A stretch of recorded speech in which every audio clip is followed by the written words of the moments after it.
good morning. How's everybody doing? Come on, everybody stand up. Let's do some high fives. Come on, just do a couple of high fives with the people around you right now.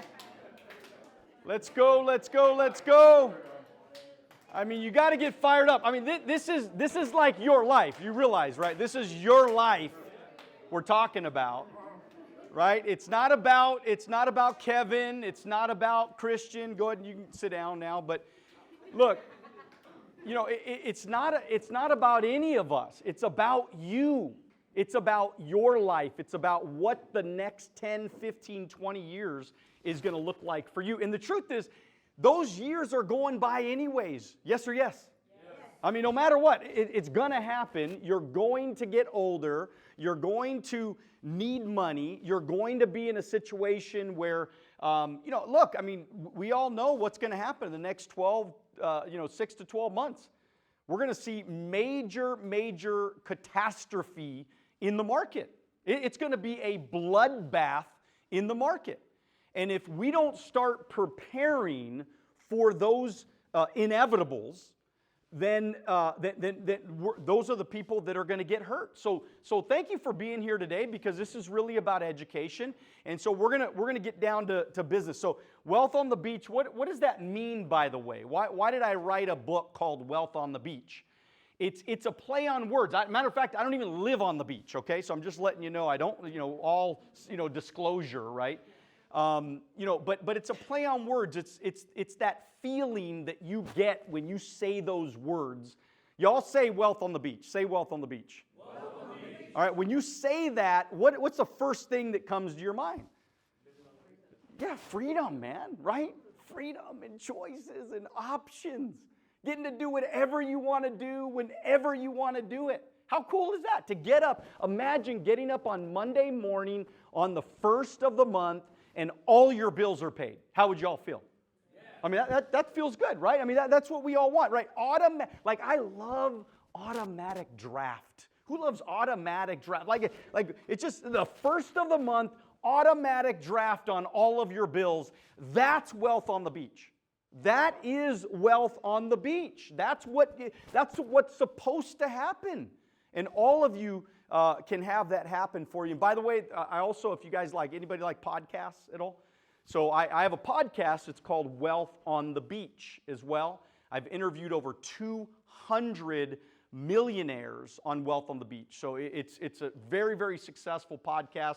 We've had a lot of fun with it. And also on YouTube as well. So if you're more visual, you can watch the podcast on YouTube. So you can listen to it or watch it. So check that out. And of course, I'm on all the different platforms, Instagram, @Daniel Alonzo. If you want extra information, just, let's connect, man. Let's be friends, right? And look, I don't care if you're in real estate. And by the way, I'm not trying to recruit you. I'm not trying to get you in my business. I'm not trying to, I don't want anything from you. I don't want your money. I don't want anything from you. I just want a conversation every now and then. I just want a relationship. I just want to know that maybe, just maybe, I can bring a little bit of value to your life. That's all I'm asking for, is a little bit of time today. So so let's talk about law number 1. It's creating the vision. There's no shortage of money, only people thinking big enough. We all agree with that, right? Okay. So look, it's your passion and purpose. It owes no apology. So go get yours, okay? We're going to go get ours now. It's enough of us clapping for everybody else. I mean, aren't you a little bit tired sometimes, right? Sometimes you're like, I'm tired. Like, don't you want to go to that, and I'm sure some of you have done it because you're in real estate, but you go to that $1 million property, $5 million property, and you knock on the door, and you go like, what the fuck did you do? What did you do? How did you get this shit, right? I mean, isn't that, do you ever, I'm not the only one, right? Do you wonder that shit all the time, right? You're like, are you kidding me? How did you get this? And we all want to know, but we got to start having that feeling like we're deserving too. At 21, when I got in business, I said to myself, I feel, this is 25 years ago. I feel like it was yesterday. I remember looking at the guy on stage. He looked nothing like me, by the way. Right, I'm 21 years old. I'm making $7 an hour. This guy was making $400,000 a year 25 years ago. And you know, he had the wealth on the beach already. And I looked at him and I said, why not me? Why not us? Why can't we have great things too, right? So look, a dream written down with a date becomes a goal. We all know that. So what do we need to do? We need to start writing down our goals. We need to start writing down the things because, you know, like, come on, let's be honest, right? When you're in sales or you're in business, generally you're successful because you're a go-getter. You're a driven person. So guess what? Guess what happens to a lot of driven people? They're not very organized, are they? Right? They're like, I'm going to go get my goal, right? But they never write it down. They're not organized about their goals. So what happens is that we just move through life, never really achieving anything, kind of just trying to make money, right? We're just making money. And then we wake up 20 years and we made a lot of money. I mean, we made a lot of commissions over that time. That's great. We love it. But we didn't achieve anything. We didn't build anything. We didn't create anything.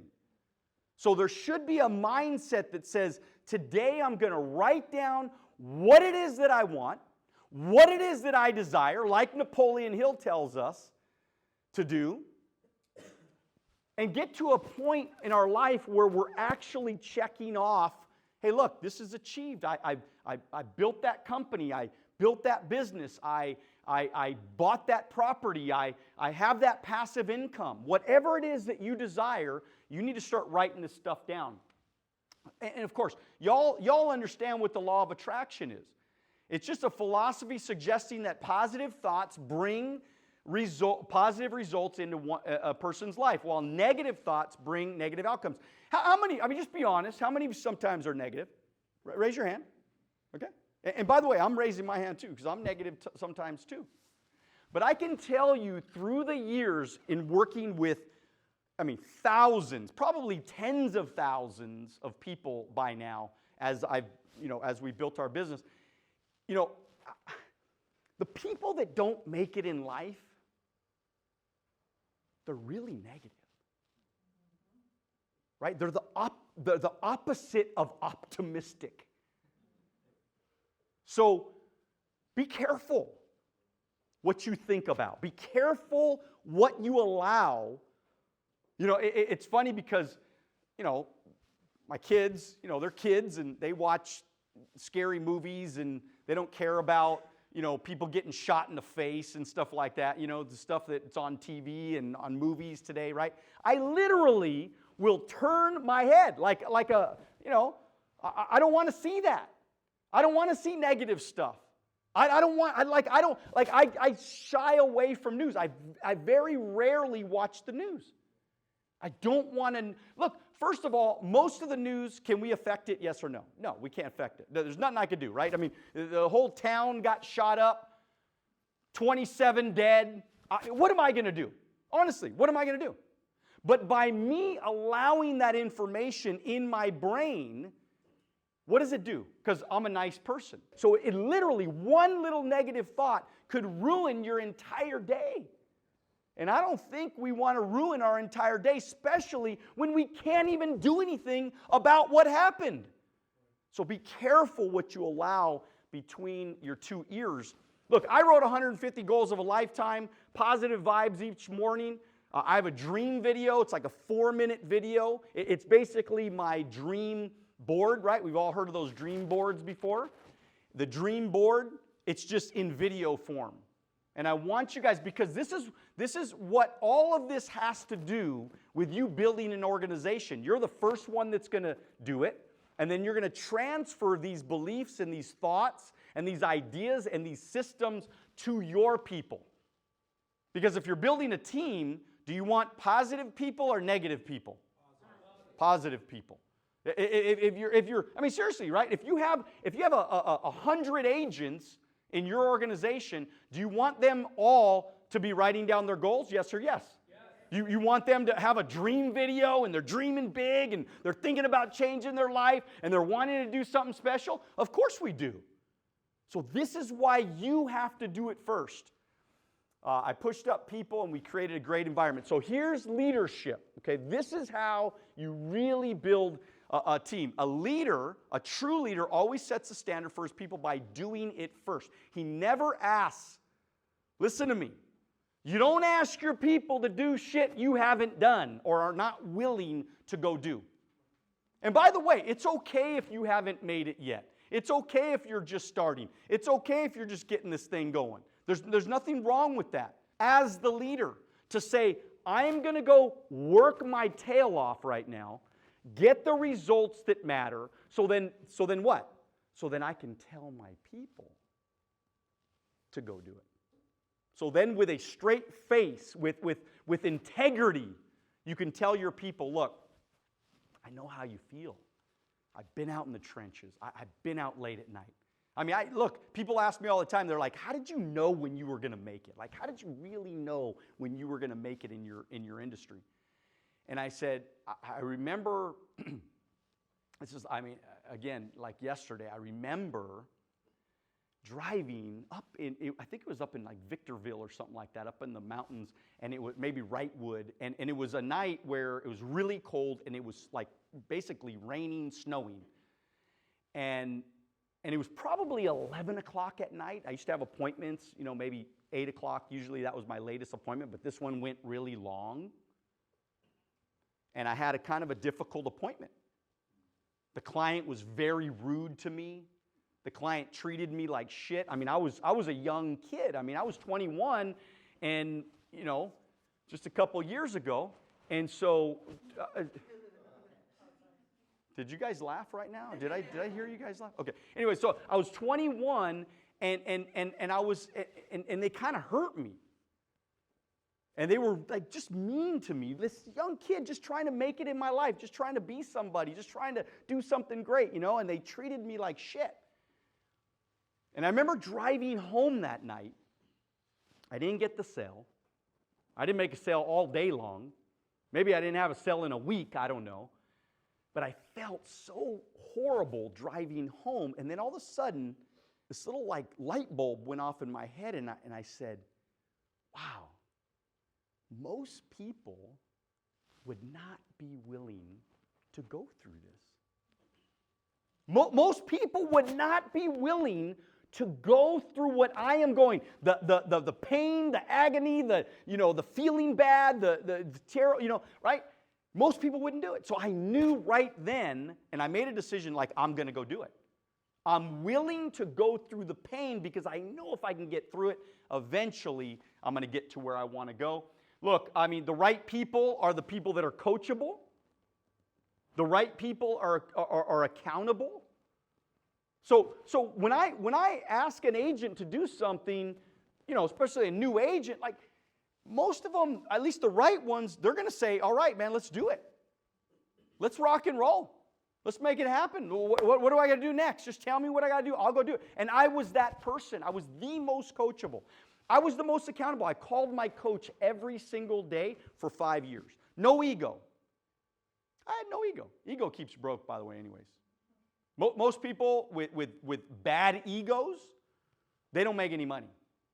Or they fall out eventually. Because they're always like fighting you. They have an ego. They're like trying to beat you, or they're trying to compete with you, or they're trying to like, wait a minute.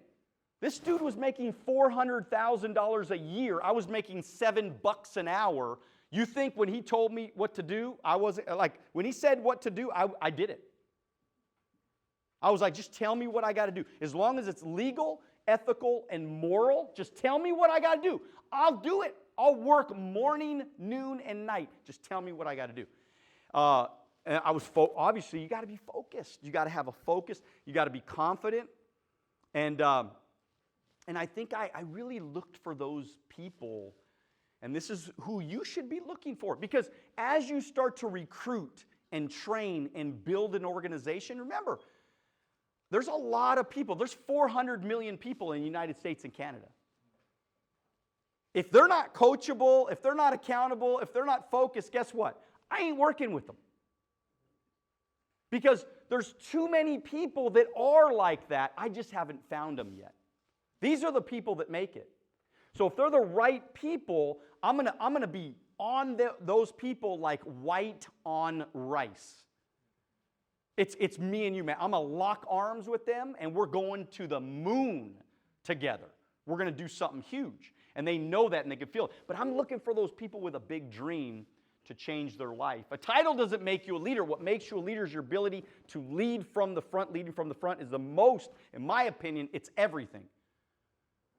Don't come tell me what I should do unless you're where I want to be. Don't tell, I mean, like, if you don't have something I want, then I'm probably not going, to jump on your bandwagon. So look, remember, no more effort is required to aim high in life and demand abundance and prosperity than it's required to accept misery and poverty. It's not even about visualize and wish for your life to look like. It's about getting up and doing the fucking work. I'm sorry, but anybody who believes that they can just manifest their dreams and that dream life by sitting there and meditating is delusional. Okay, look, meditating's great. I love visualizing. Like I told you, I visualize every time I watch my video. I'm visualizing like with purpose and intensity. But guess what? When I'm done visualizing, what do I got to do? I got to get up, and I actually got to make the phone call. I got to get up and go meet that person. I got to get up and go prospect. I got to get up and go sell. I got to get up and go make it happen. There's really no other way. Would you guys agree with that? Yes or yes, huh? Could you guys get excited about that? Yes or yes, huh? All right. All right, so discipline is about doing, and look, this is like salespeople. I've been around y'all for 25 years. Y'all are flakes. Not all of you. You guys are different, okay? But I think we can all agree that we've met our share of flaky salespeople. Yes or yes, right? So discipline is doing what you say you will do. If there's one rule that you can never break, it's that rule. Be a person of your word. It's what creates respect. It's what creates credibility. Credibility is like change in your pocket. Once the change is gone, you got none. Every time you're not on time, every time you say you're going to do something, every time you don't fulfill your word, every time you're not honest, you lose that credibility. Now, people will say, oh, no problem. It's cool. I totally understand. I get it. There was traffic. There was a situation. There was this, that, whatever. We're gonna cut you some slack. But guess what? You keep doing it over and over and over again. Guess what? Eventually they say, nope, just can't trust that person anymore. That is the death of your business right there. Okay? So, you are an uncut gemstone of priceless value. Cut and polish your potential with knowledge, skills, and service, and you will be great in great demand. Okay? So, look, when people know you know your stuff, they will follow you. Looking for the first thing I did when I was starting the business was to find out the absolute basic fundamentals were. For example, I need to learn how to recruit. I need to know how to sell. Every day I practiced how to overcome objections that my future prospects would give me. I rehearsed my presentations hundreds of times by myself while going on countless presentations with actual clients to solidify my new skills. Okay? So is that what you're doing? I mean, like when you're learning stuff from, Christian, or you learn stuff from Kevin, okay? So what I want you to think about is actually going home and studying those things. Now, don't study it right when you leave here, because when you leave here, you should go prospect, make a sale, go make something happen, go make some money when you leave here, okay? But when it's late at night, instead of turning on Netflix, guess what you should be doing? You should be reading your scripts. You should be studying your books. You should be mastering your craft. See, the world is just waiting for people that know their stuff. Like, think about it. Aren't we inspired by people that know their stuff? Aren't we? Like, when I listen to Kevin and he starts talking about options or starts talking about real estate or starts talking, like, I soak it all in because the dude is a master at his craft. That's why he's valuable to the marketplace. Whatever your craft is, you got to become an expert. I love baseball. I just wanted to say that.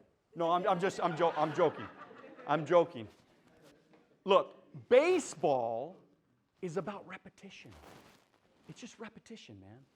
Yeah, I mean, think about a baseball player, right? You think your job is boring? Okay, think about baseball. The guy goes up, he starts at 5 years old, by the way. Probably 3, maybe even 2 if the parents are crazy, okay?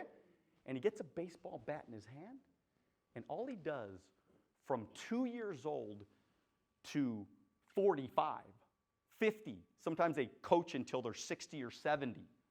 Think about it. They get up there and they swing a bat to hit the ball over and over and over. I mean, isn't that wild? Think about an actor or an actress. Think about how they've mastered their craft through the years.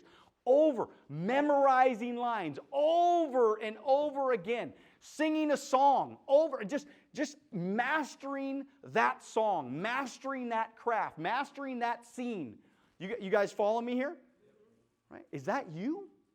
Are you putting in that much work to be able to have people follow you and to have people watch you? If you're not, it's time today. You start.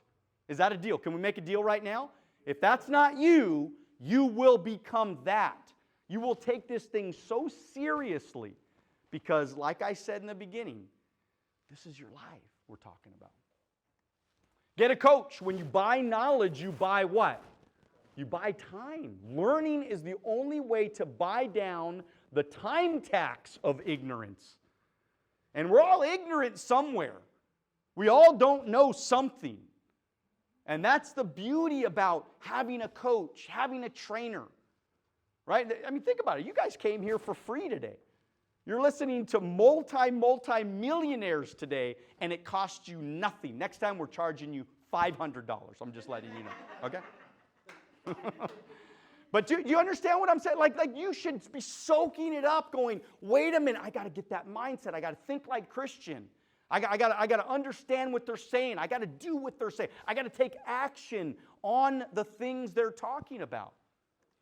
I'm a coach every Wednesday morning, 9 a.m. Pacific Standard Time. If you guys are interested, contact me. We'll talk. You will never outperform your inner circle, so you better expand your network. Old friends, don't be afraid of shedding the old skin in all those old relationships. It is not a case of thinking you are better than others, but a case of understanding that you are no longer in alignment. Look, I had buddies, man. I was like I was the best buddy of all my buddies in high school. We did everything together. When I went into business at 21, they all talked shit about me behind my back, told me I was crazy, told me I would never make it. They all told me to stay in college. They all told me to get a good education. They all told me all this stuff they told me. And I knew what I wanted. I knew why I wanted it. And I was absolutely focused on getting it. And so I spent every single day of my life trying to achieve that goal of what I was trying to achieve. And so you got to shed those old relationships. Bottom line, right? I mean, got to become a better version of yourself. You need to cut it off. Conversely, you will know if someone has been put in your life and you've grown in money, knowledge, character, and mindset, you know they are good for you. Okay? So think about it. Analyze some of your relationships and say, man, are they making me better? Are they improving my mindset? Are they improving my skills? Are they making me a better human being? If they are, man, you better lock arms. And you better be grateful for these people in your life because they are going to transform your life. Just like when I started, I had major mentors, major coaches, multimillionaires, and I had no ego with them. Some of my agents, sometimes they'll like maybe have an argument with me, or they'll question me, or they'll, say this or that or whatever, and I'm like, but you don't make, not anything close to what, let's compare net worths here. And I look at him and I go, I would never talk to my coach like that. I would never question my coach like you're questioning me at this moment. Now, I don't usually say anything to them. This is what I'm thinking in my mind. But I'm thinking, this is crazy. This is why today we have a net worth of over $20 million. This is why. Is because I was in a situation where I had these great coaches, and I said, man, I'm going to do everything. I never argued with my coach, not one time. Even when I wanted to, I never argued with the guy. I was always coachable. Lifting up people, great leaders make you feel important. Look, your ego is going to keep you broke. Your ego is the enemy. The ego will keep you working around the clock and working like a hamster on a wheel and strip you of your financial freedom because you're always thinking that you're smarter than everybody else. See, I walk in a room and I go, okay, what am I going to get from this room? Who am I going to learn from today that I can pull that information? I kind of almost think about it as like I'm stealing. So I walk in a room and I go, man, I'm going to steal that information that he just gave me right now because he didn't charge me $500. I'm going to steal that information that he just gave me today. I'm always trying to steal information from other people, and then I make it my own. I give you credit like 3 times, and that's it. And then it's mine, baby. Daniel Alonzo thought of it. One recruit away from an explosion. All of you guys are recruiters, or at least if you're not, you should be. Because recruiting allows you to create passive income. All of these people are, well, just about all of them are multimillionaires today. Every time one of their agents writes a sale, every time they write a sale, they make money, but I also make money. Good or bad? See, you guys aren't convinced. Right? I mean, is that good or bad? It's great, it's good, it's wonderful. See, but for some reason, we have a hesitancy about that sometimes. I don't want to recruit anybody. Recruiting's bad. I don't know. It's weird. It's like a pyramid. Is it illegal? See, you got to be careful with that because that's programming. You were programmed to think like that, which, come on. I mean, Jeff Bezos, right? I mean, does he have a lot of people under him? Does he make money every time they make money? And we never said Amazon was illegal. We only look at Jeff Bezos like, oh, that's a wonderful guy, but then we go, hey, look, you could do the same shit. You're like, well, I don't know, man. I don't know. This is weird. You mean I gotta prospect somebody? You mean I gotta ask somebody to come and visit? Every sports team in the world, they recruit. Like you guys watch. I'm gonna recommend The Dynasty, the Lakers new on Hulu. It's called The Dynasty. It's a documentary. Y'all should watch it, and you should watch it with your teams. By the way, it's unbelievable. It's an incredible documentary about how they built it. But what do you think happens every season? They have to find somebody new. Every season. Matter of fact, as they're playing throughout the season, what are they doing? They're recruiting. Why would you not want to recruit? Recruiting is wonderful. I love recruiting. We recruit right now about 200 people every month, 200 to 300 people actually. Every month we recruit right now. So imagine, 10 years from now, that's thousands and thousands of people, okay? Out of that, could we find one? Yes? Yes or no? Could we find one? Well, I'm one recruit away from an explosion. One person to believe in what your vision is, your capabilities, and draw it out to become successful. It takes one kind gesture, one motivated comment. One recruit away from an explosion. Got to master the sales game. Become a professional friend maker. That's how you'll get great at sales. You realize people want to buy from you just because they like you. Right? Get on social media, start building a brand. Look, I only have a couple more slides. You got to train your people really well. But check this out. In 1999, I had my team of people, and I gave them a tape of my presentation. And I said, go master it. Changed my life. And you look at duplication, now we have apps, YouTube videos, website, Zoom, one-on-one trainings, group training videos, manuals, books. Everything about my life, like I would go sell, and then late at night I would be home building systems. Because I was trying to duplicate my behaviors and my habits so therefore people could do what I did. So one day, I mean, you realize most of these people, they're all on, well, actually all of them really. They're all on their own. They're doing their own thing. They got their own offices. They got their own locations. Some are in Redlands. Some are in Stockton. Some are in Montclair. Some are in Nevada. Some are in, I mean, they're all over the place. We got agents in Oklahoma and Texas and Georgia. They're everywhere. They don't need me anymore. I mean, it's a little bittersweet. I don't feel that bad. Got to get financially intelligent. Got to get financially free, truly wealthy, master financial literacy. Look, I changed my financial habits. I budgeted really well, organized, saved my money, like built up like cash, big cash reserves, and then I invested that cash properly based on education, based on things that I learned. Of course, I minimized my taxes really, really well. Like if you're not in real estate, or you're just a W-2 employee, or you know a W-2 employee, you realize that the first thing you should do is go start a business. Because then you can minimize your taxes. All the money I saved from minimizing my taxes, guess what I did with that money? I invested it to compound that money. That's why I started at 21. By 28, I had my first $1 million saved, like $1 million saved in cash. Build the cash flow and then repeat so you can build some lasting wealth. And we're going to talk about, Kevin's going to talk about different sort of options and different types of income. Treat your business like a real business.